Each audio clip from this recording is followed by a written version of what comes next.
Assalamualaikum warahmatullahi wabarakatuh.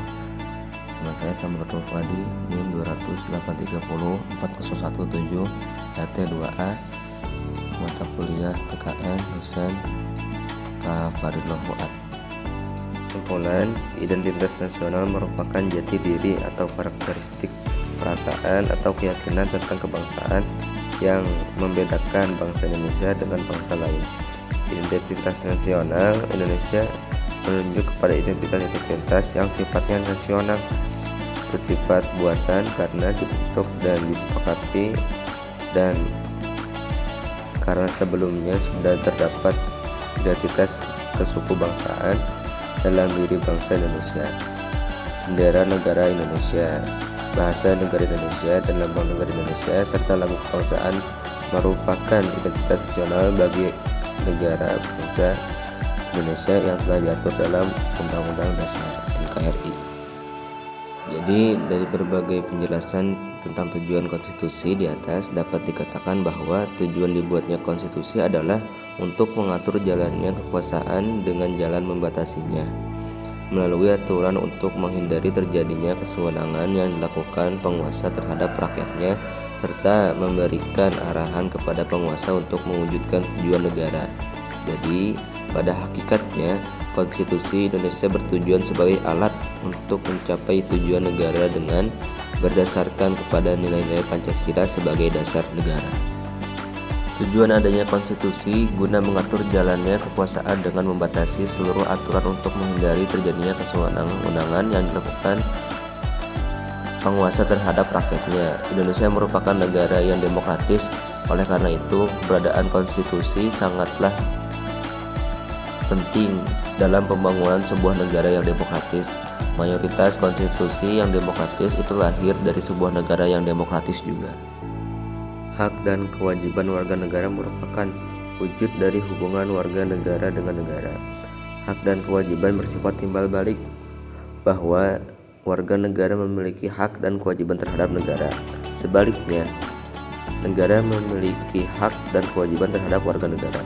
Hak dan kewajiban warga negara dan negara diatur dalam Undang-Undang NKRI 1945 mulai pasal 27 sampai 34. Termasuk di dalamnya ada hak asasi manusia dan kewajiban dasar manusia. Pengaturan akan hak dan kewajiban tersebut bersifat garis besar yang penjabarannya dituangkan dalam satu undang-undang.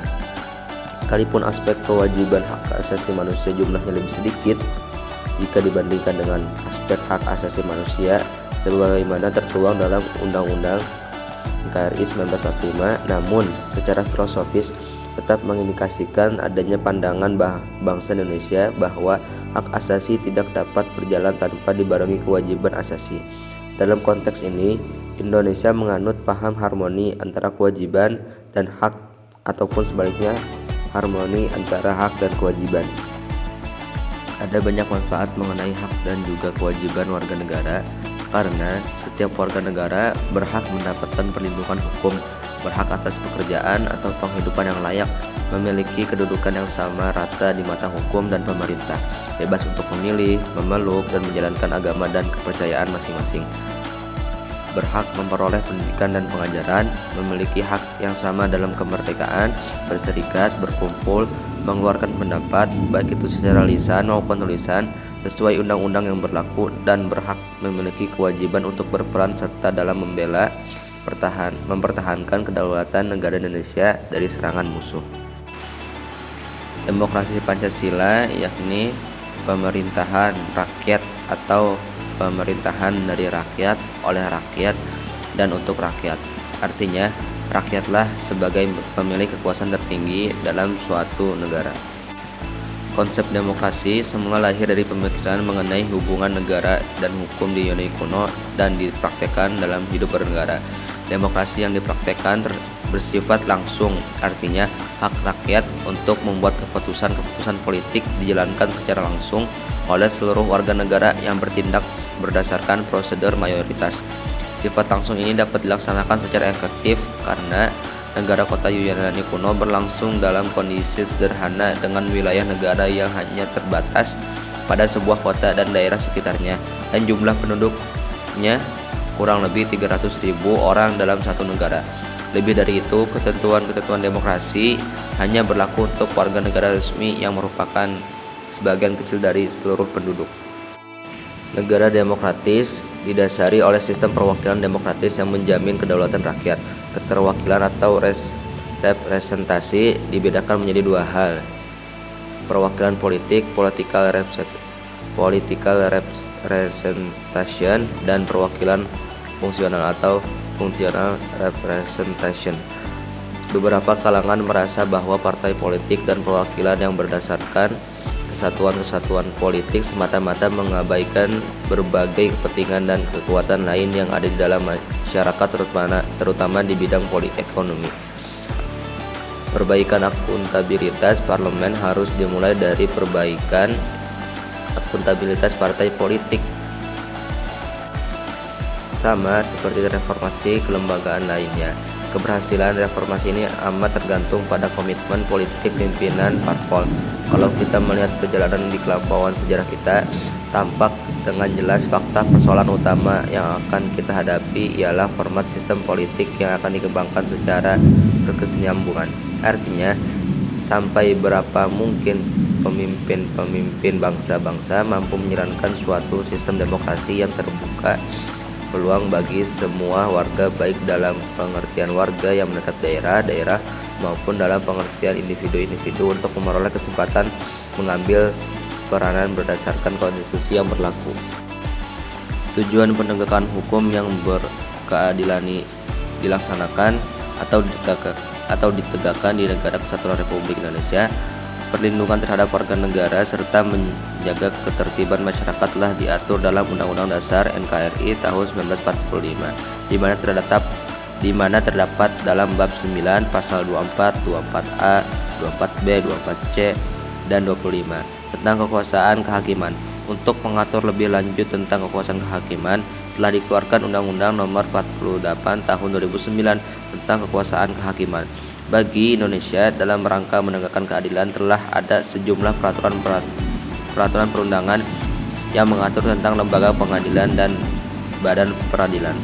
Pengaturan perundang-undangan dalam bidang hukum pidana, kita lebih memiliki Kitab Undang-Undang Hukum Pidana (KUHP) dan Kitab Undang-Undang Hukum Acara Pidana (KUHAP). Wawasan Nusantara memiliki kedudukan sebagai wawasan nasional yang kebenarannya diyakini oleh seluruh rakyat Indonesia, dan fungsi utama dari wawasan Nusantara ialah sebagai konsepsi ketahanan nasional, wawasan pembangunan, wawasan pertahanan dan keamanan negara, wawasan kewilayahan. Adapun tujuan utama dari wawasan Nusantara ialah tujuan nasional sebagaimana yang tercantum dalam pembuka UUD 1945, dan yang kedua bertujuan untuk mewujudkan kesatuan aspek kehidupan yang ada di Indonesia, baik alamiah maupun sosial. Mengenai konsep dari wawasan Nusantara ialah kesatuan atau keutuhan wilayah dan persatuan bangsa, mencakup di dalamnya pandangan akan satu kesatuan politik, ekonomi, sosial, budaya, dan pertahanan keamanan. Implementasi wawasan Nusantara, penerapannya dalam kehidupan politik, ekonomi, sosial, budaya, pertahanan, dan keamanan. Ketahanan nasional dan bela negara memiliki hubungan yang tidak dapat dipisahkan, karena bela negara merupakan perwujudan warga negara dalam upaya mempertahankan dan meningkatkan ketahanan nasional bangsa Indonesia. Keikutsertaan warga negara dalam upaya menghadapi atau menanggulangi ancaman terhadap ketahanan nasional dilakukan dalam wujud upaya bela negara.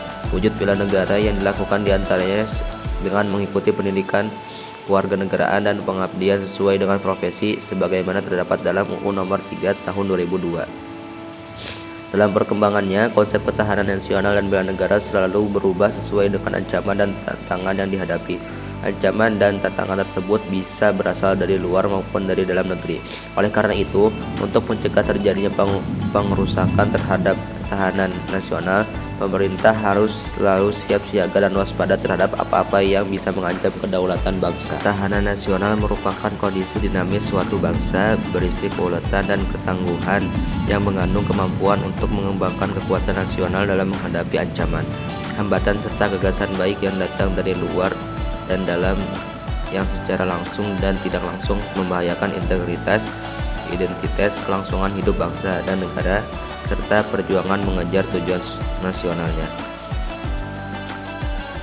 Dasar-dasar ketahanan nasional Indonesia adalah tata laku berdasarkan nilai-nilai Pancasila dan wawasan Nusantara yang terdiri dari atas kesejahteraan, asas komprehensif, integral atau menyeluruh terpadu, asas mawas ke dalam dan mawas keluar, asas kekeluargaan. Mengenai konsep dari wawasan Nusantara ialah kesatuan atau keutuhan wilayah dan persatuan bangsa, mencakup di dalamnya pandangan akan satu kesatuan politik, ekonomi, sosial budaya, dan pertahanan keamanan. Korupsi yang terjadi di Indonesia sudah sangat mengkhawatirkan dan berdampak buruk luar biasa pada seluruh sendi kehidupan. Korupsi telah menghancurkan sistem perekonomian, sistem demokrasi, sistem politik, sistem hukum, sistem pemerintahan, dan tata sosial kemasyarakatan di negeri ini. Di lain pihak, upaya pemberantasan korupsi yang telah dilakukan selama ini belum mewujudkan hasil yang optimal. Korupsi dalam berbagai tingkatan tetap saja banyak terjadi, seolah-olah telah menjadi bagian dari kehidupan kita yang bahkan sudah dianggap sebagai hal yang biasa. Jadi, kondisi ini tetap kita biarkan berlangsung, maka cepat atau lambat korupsi akan menghancurkan negeri ini. Ini dapat menjadi indikator bahwa nilai-nilai dan prinsip anti korupsi seperti yang telah diterangkan di atas, pemaparannya masih sangat jauh dari harapan. Banyak nilai-nilai yang terabaikan dan tidak dengan bersungguh-sungguh dijalani, sehingga penyimpanan menjadi hal yang biasa. Pendidikan memang menjadi hal pokok untuk merubah keadaan ini. Akan tetapi, semua itu tidak akan berjalan dengan lancar apabila tidak didukung oleh lingkungan masyarakat serta lingkungan keluarga. Oleh karena itu, tugas kita sebagai mahasiswa untuk membangkitkan lagi nilai-nilai serta prinsip-prinsip anti korupsi tersebut dalam kehidupan sehari-hari demi kemajuan bangsa dan negara Indonesia.